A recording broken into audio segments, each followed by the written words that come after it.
Good morning, everyone.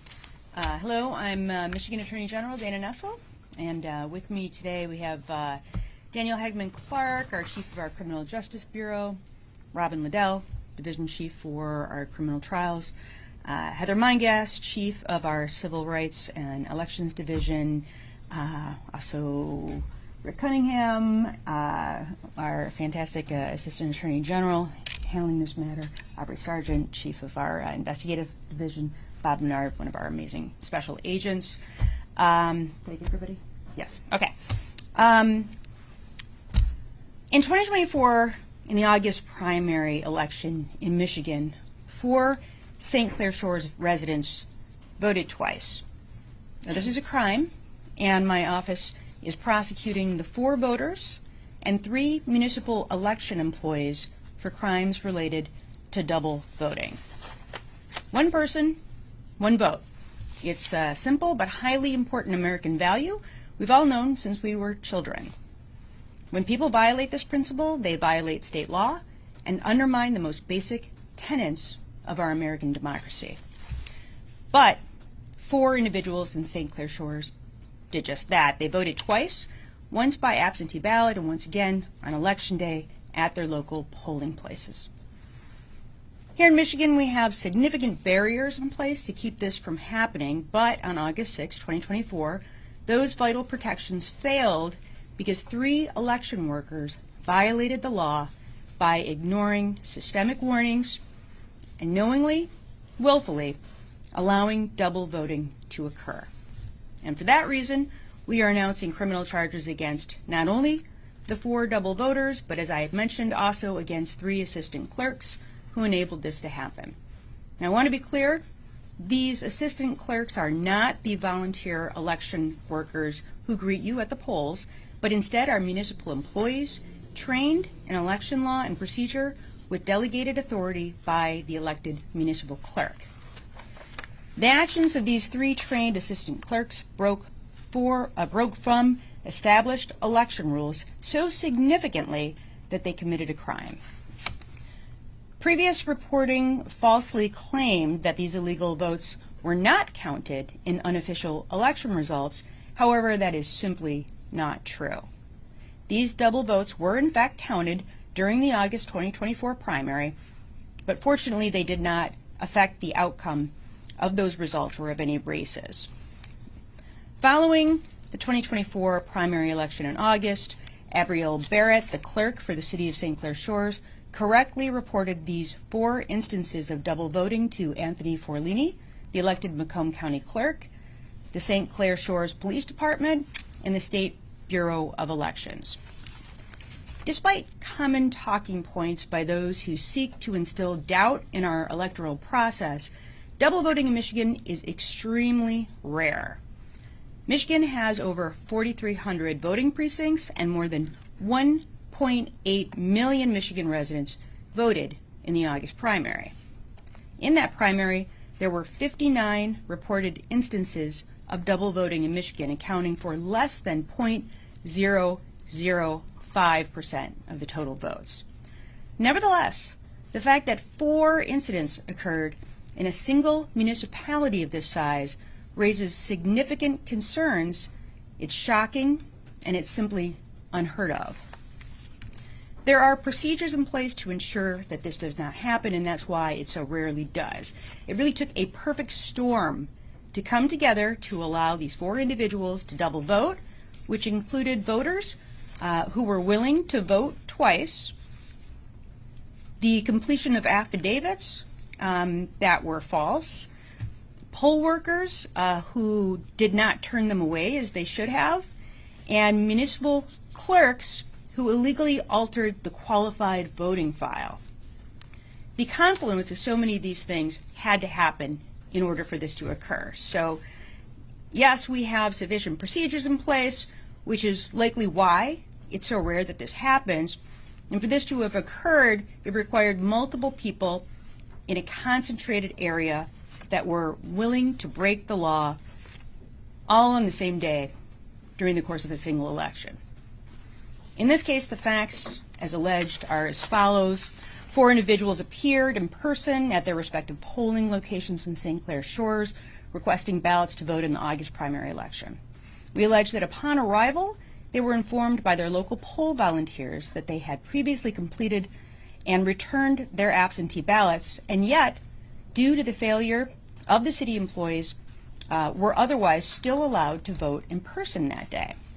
In each instance, across 3 separate precincts, the volunteer election workers on site at the polling locations saw the warnings on the electronic poll book, an electronic record of voter information that is assessed by poll workers at election sites that indicated that the voter had already voted by absentee ballot and that their ballot had been received and approved for tabulation by the local clerk.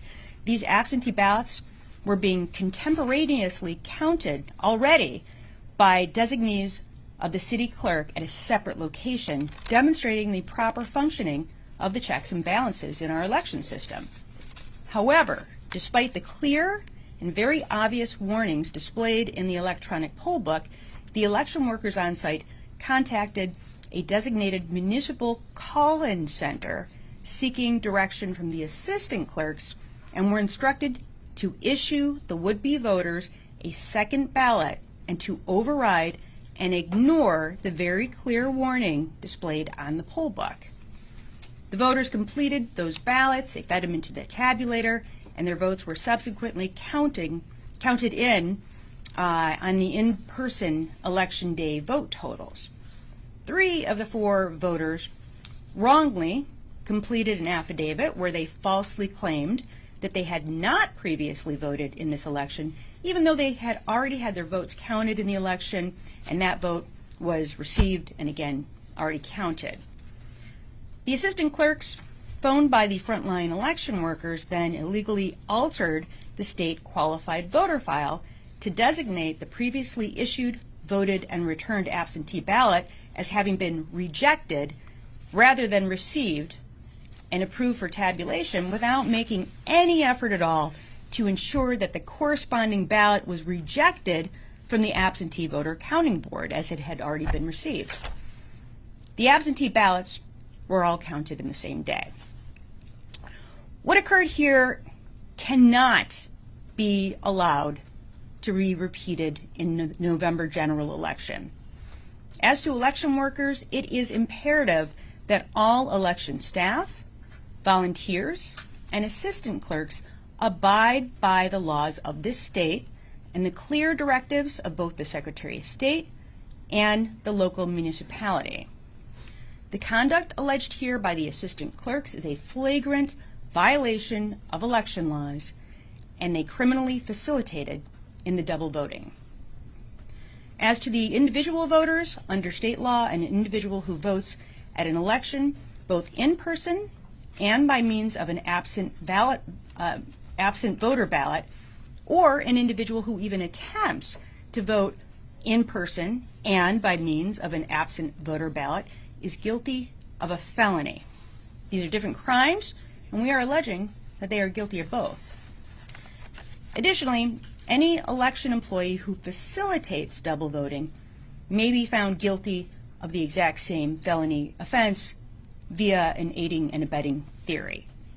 So as a result, today we are charging the following St. Clair Shores residents: Frank Prezzato, Stacy Kramer, Douglas Kempins, and Geneva O'Day, with 1 count of voting absentee and in person, and 1 count of offering to vote more than once. Additionally, we're charging the following St. Clair Shores election staff: Patricia Guciardo and Emily McClintock, with 1 count of falsifying election returns or records, 1 count of voting absentee and in person, and 1 count of offering to vote more than once. We're also charging Molly Brazier with 2 counts of falsifying election returns or records, and 2 counts of voting in person and absentee, and 2 counts of offering to vote more than once. Offering to vote more than once is a maximum penalty of 4 years. It's a felony. Voting in person and absentee is a maximum penalty that is a 5-year felony, and falsifying election returns or records is a maximum 5-year felony. It's important to note that while we do not know the specific motive of the voters or assistant clerks in taking these illegal actions, nor for most of them do we know their likely political affiliations, or for the voters involved. I will say for 2 of the assistant clerks, they had previously registered to work as election workers, and during their training they both listed that they were members of the Democratic Party. But as to the 7 people who are charged, those are the only 2 whose parties are known to us.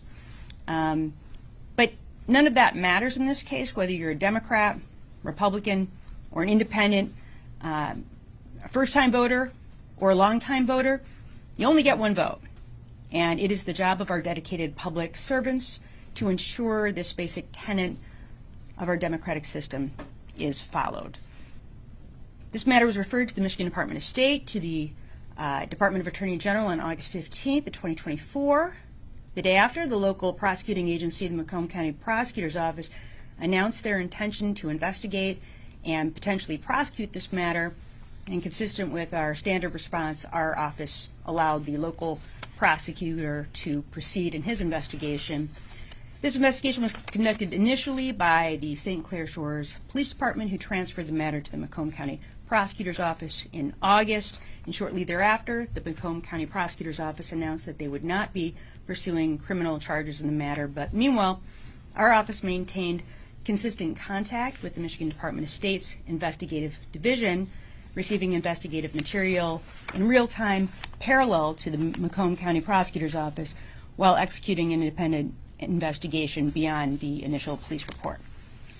Macomb County Prosecutor Pete Lucido announced on August 29th that his office would not be filing criminal charges.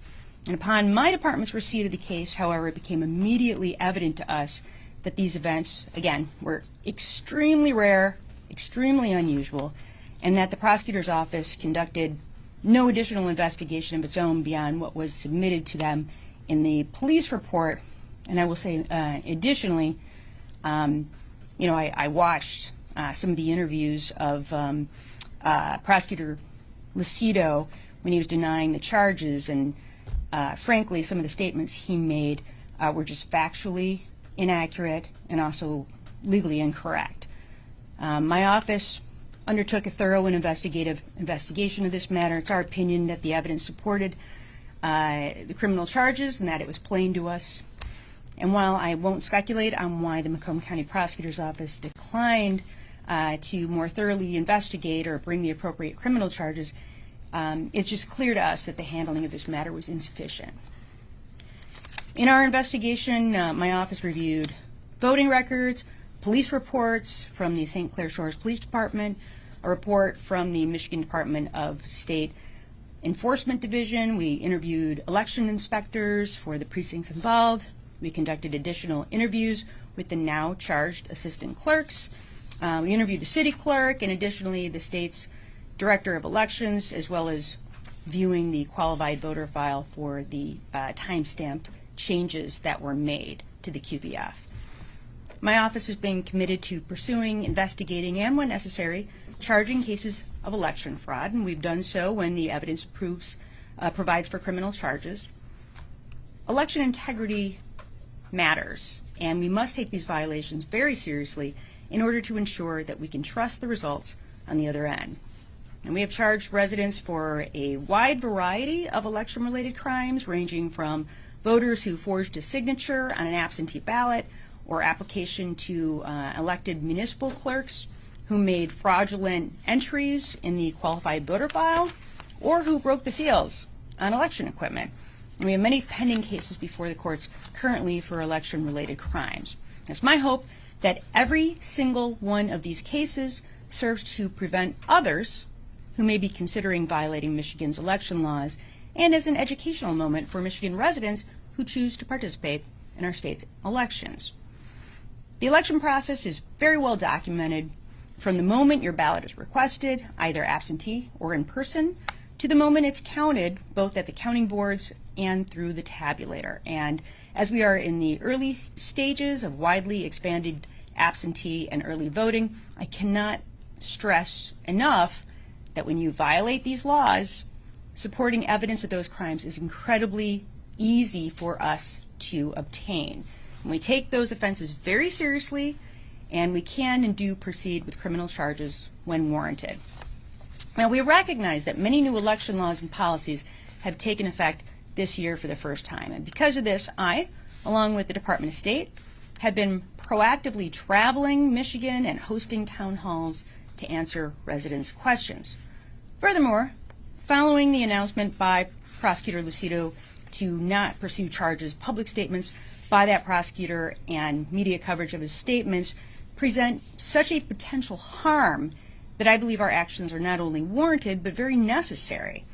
That previous media coverage of that situation could leave voters with the very mistaken belief that they could fill out and return an absentee ballot and then subsequently appear at their polling site on Election Day and spoil their absentee ballot and vote in person. You simply cannot do that.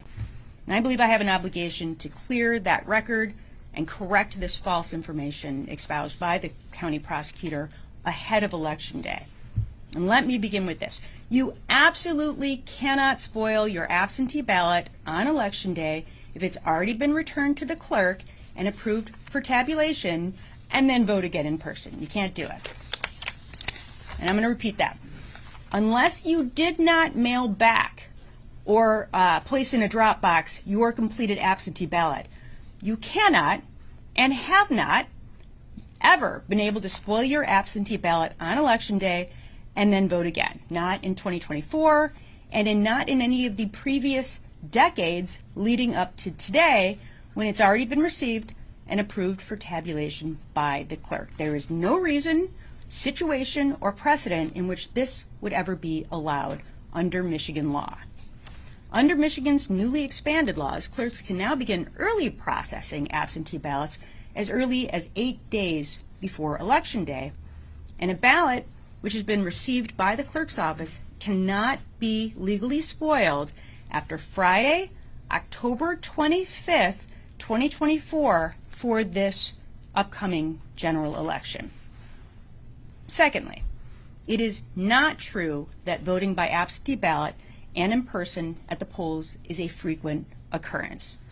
Election deniers have tried to assert this, but as stated before, the numbers show that double voting is extremely rare.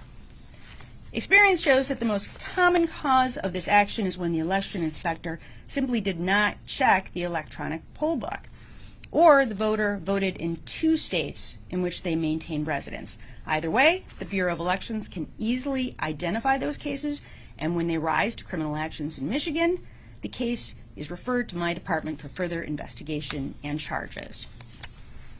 And if I can for a moment speak directly to the clerks, deputy and assistant clerks, election volunteers, there is not a cause to second guess yourself in prior elections. If you're thinking, oh no, what if I made that mistake? You have not. We would have found out about it, and this was whether, we're talking about something intentional. I mean, in this particular case, this was specifically intentional. It was clearly wrong. It was not a minor mistake. It wasn't somebody who flippantly or accidentally made a mistake here. For the voters of our state who want to track their absentee ballots, we have an easy way to do that at mi.gov/vote.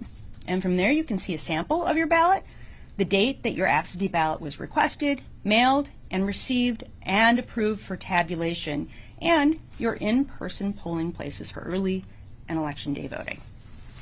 Election security matters, and in our federal elections, it's not just a state interest but a national interest that we hold secure elections.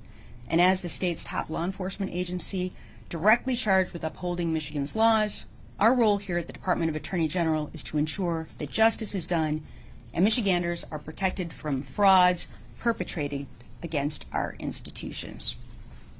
In November, Michigan voters will once again go to the polls to make their voice heard for representatives representative seats of power, all the way from township or city hall to the White House. And already the nation's eyes are on our home state. Let me be very clear. We will not tolerate criminal manipulations of our elections in Michigan, and my office stands ready and willing to uphold that promise. Our government has a solemn duty to afford its citizens a safe, secure, accurate election, and we will prosecute bad actors to the fullest extent of the law when our elections come under threat. But the responsibility is not in our hands alone.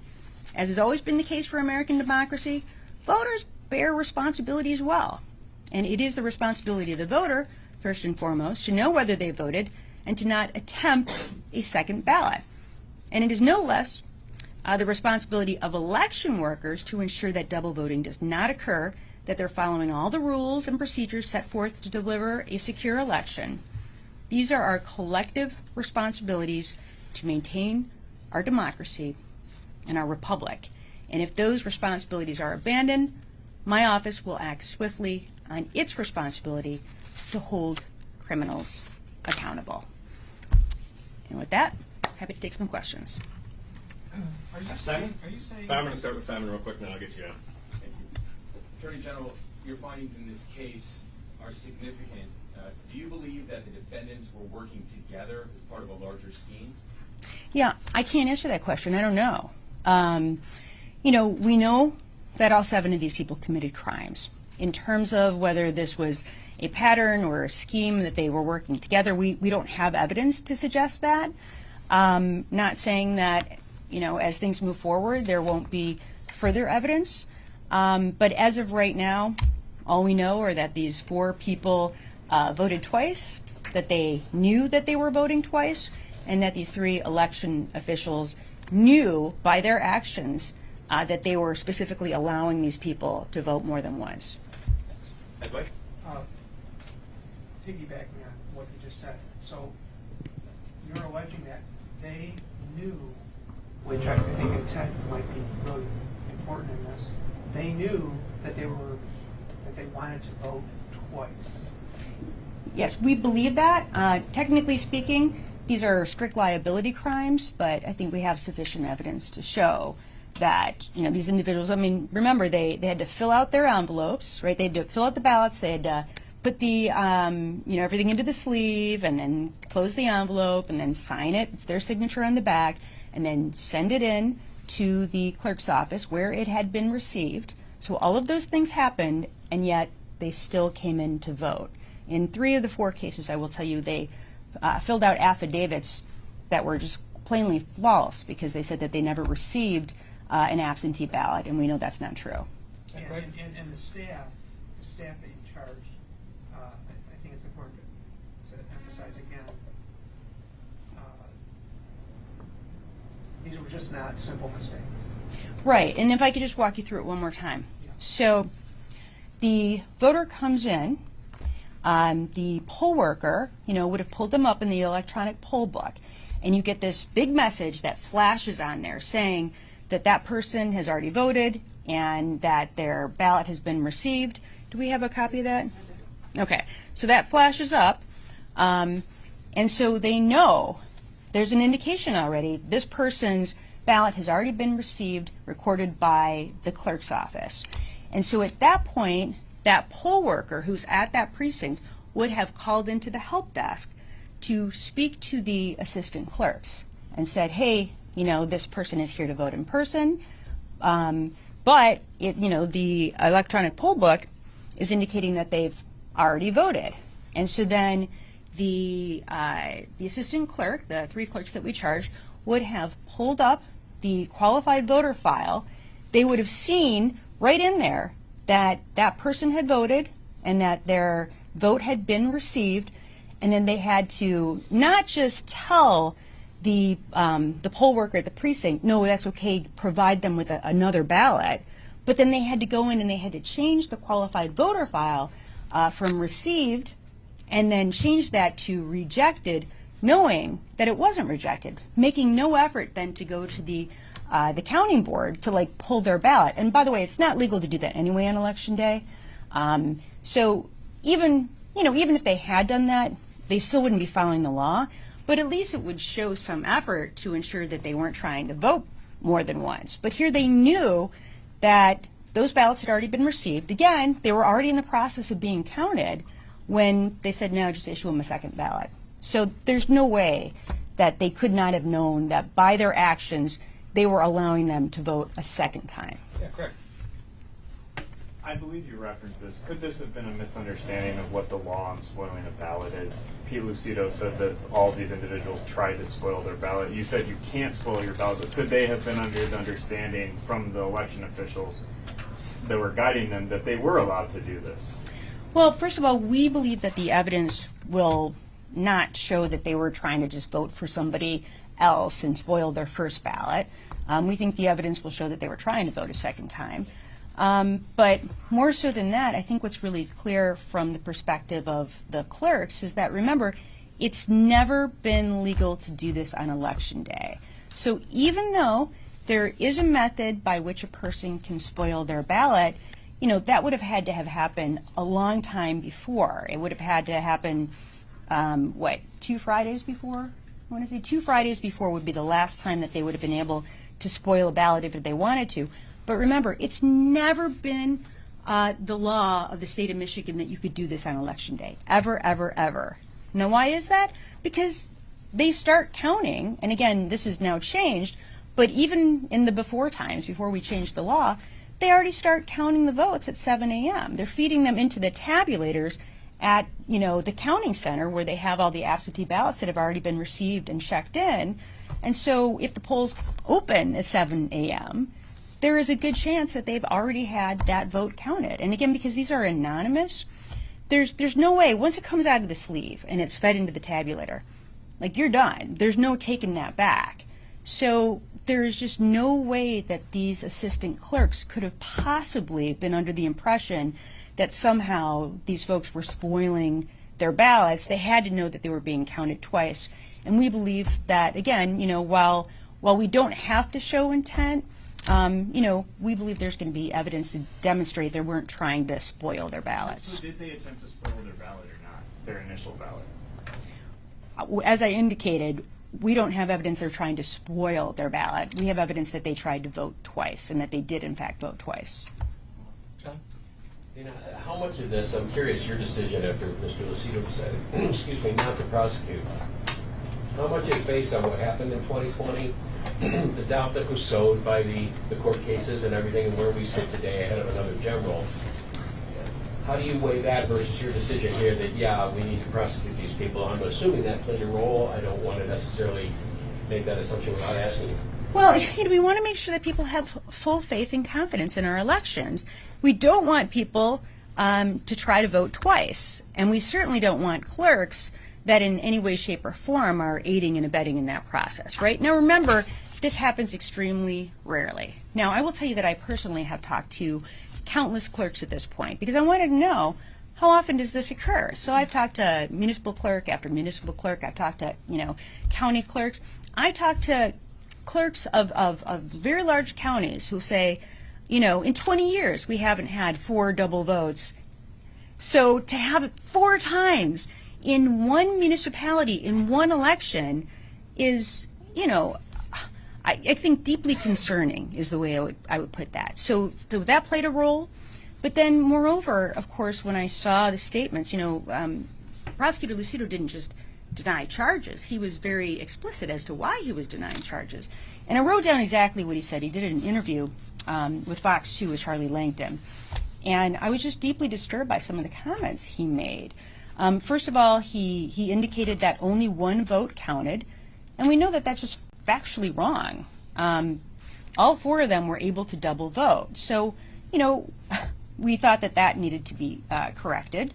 And then, in addition, he really provided the public, I think, with false information about what you can and can't do. And I want to be really exact about this because I don't want to misquote him. But, he said, you can vote twice only if you spoil your first ballot, and then they give you another ballot showing you didn't have any intent to use that ballot, but the second ballot, you can do that. You can go to the clerk's office and say, I'd like my ballot They're not going to give you your ballot back, but what they're going to do is cancel the number of the ballot, and they'll give you a new ballot because there's provisions for that. I mean, that's just not true on Election Day. You can't do that. Again, there are circumstances that you can do that well before the Election Day, but he should know that you can't do it on Election Day. You've never been able to do it on Election Day. That's not the law.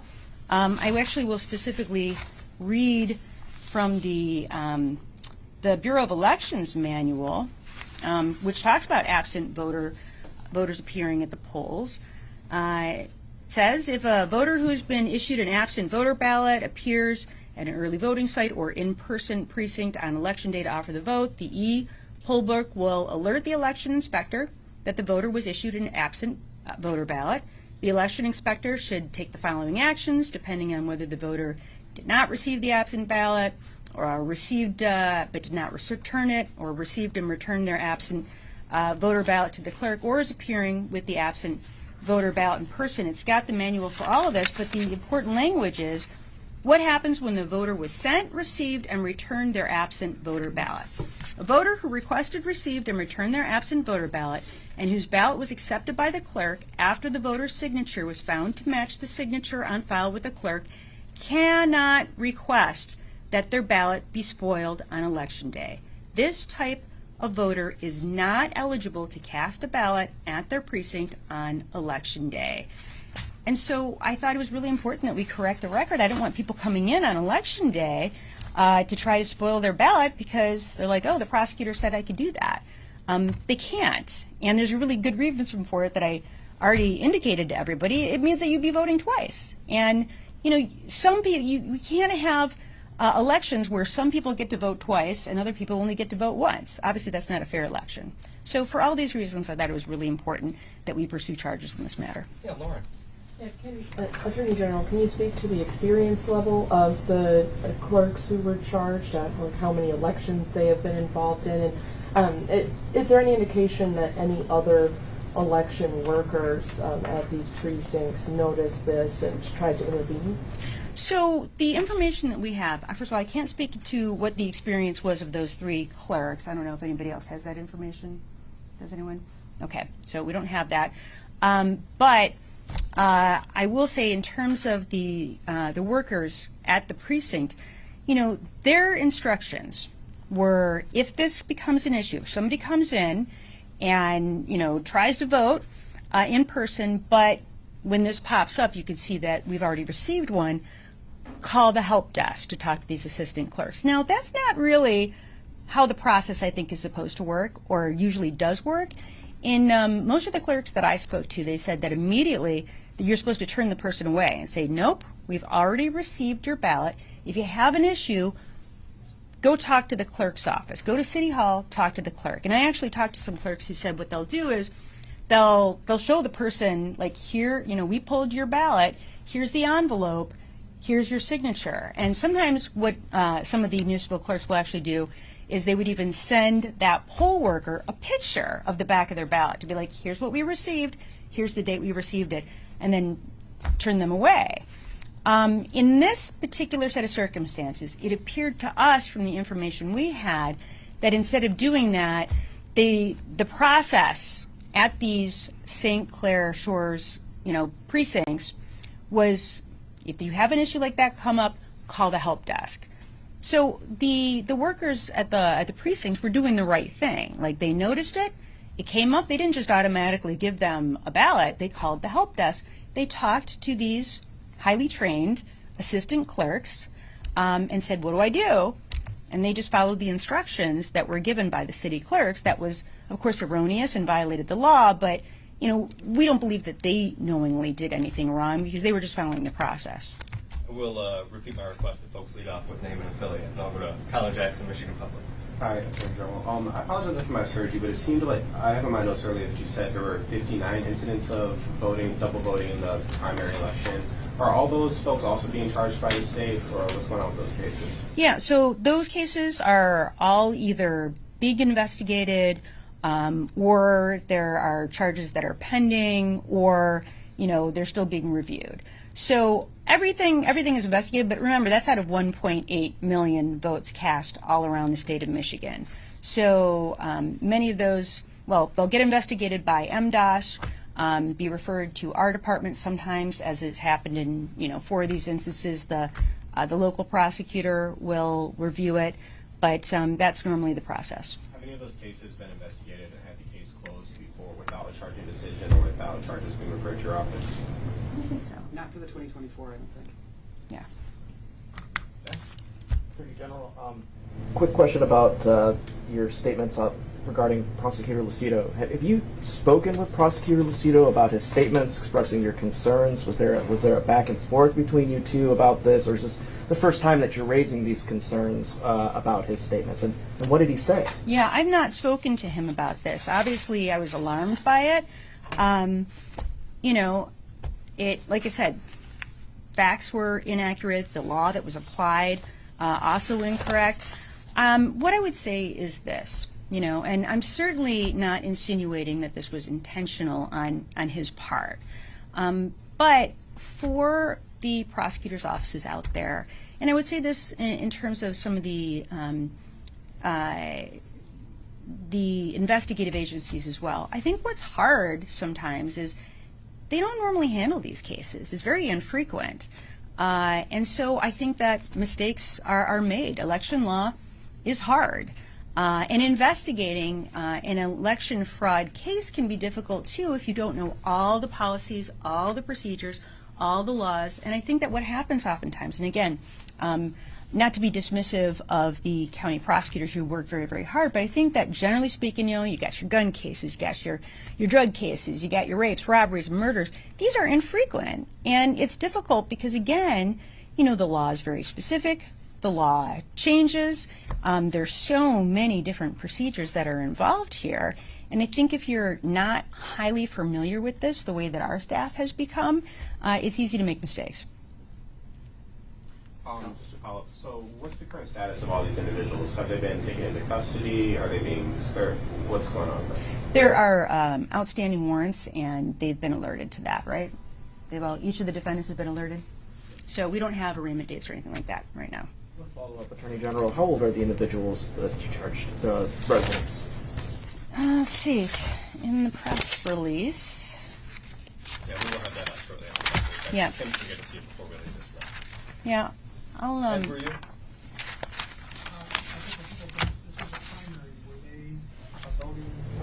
Which primary were they voting? Which primary were they voting in? Well, were they taking a Democratic ballot, a Republican ballot? Well, it's the same ballot. It's not like a presidential primary where you only get one. You get the exact same ballot. We don't know how you fill that out. It's an anonymous ballot. So however you filled that ballot out, we would have no idea.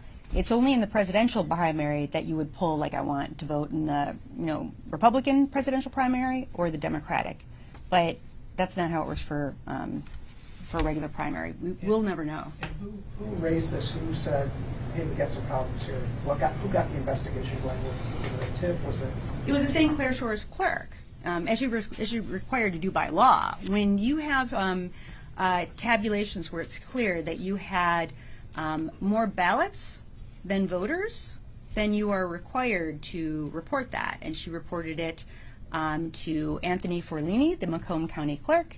She reported it to the Macomb County Prosecutor's Office. She reported it to MDOS. So she did her job as the law prescribes. And that's how all of us found out about it. All right, and we'll close it out with one more from Craig. This is on the broad topic of the elections in general. Did you read Jack Smith's latest findings in his investigation of Donald Trump? He wrote at length, if you read it, about what happened at TCF Center in the November 2020 election. Did you I read your recitation of what was in the report, yes.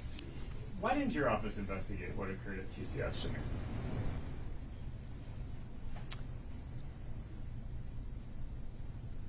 I mean, I don't know that we had evidence of a specific crime that occurred there. So I think we did. Did we? I think there were some reports that were generated that they wanted us to investigate. We looked at the stuff that was coming out, and there weren't anything to follow up on. How about the false sleep? Yeah. All right. Thank you. This one opens this one. I'm going to inconvenience you guys for a moment. Thank you, everybody, for joining us today. Thank you. Thanks, everyone.